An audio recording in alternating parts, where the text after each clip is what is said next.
ఈ మధ్య మా ఆవిడకి సరిగ్గా వినపట్టలేదని డౌట్ వచ్చిందండి. మా ఫ్రెండ్ ఒక అతన్ని అడిగా.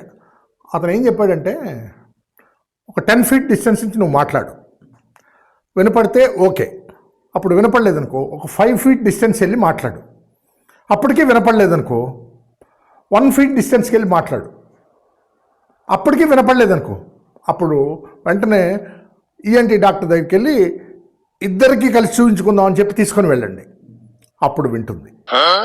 సరే మా ఫ్రెండ్ చెప్పాడు కదా అని చెప్పి ఇంటికి వెళ్ళి, ఏమోయ్ ఈరోజు ఏం కర్రీ చేసావు అందా, ఒక 10 feet డిస్టెన్స్ నుంచి. ఏం సమాధానం లేదు. తర్వాత ఒక 5 feet డిస్టెన్స్కి వెళ్ళి, ఏమోయ్ ఏం కర్రీ చేసావు అన్నా, అప్పటికీ సౌండ్ లేదు. ఇక 1 feet డిస్టెన్స్ వెళ్ళి అప్పుడు అడిగా, ఏమోయ్ ఈరోజు ఏం కర్రీ చేసావు అని. అప్పుడు అంది, ఇప్పటికి 3 సార్లు చెప్పా చికెన్ కర్రీ చేశాను అని. ఇప్పుడు ఏమర్థమైంది? No, no, no, no.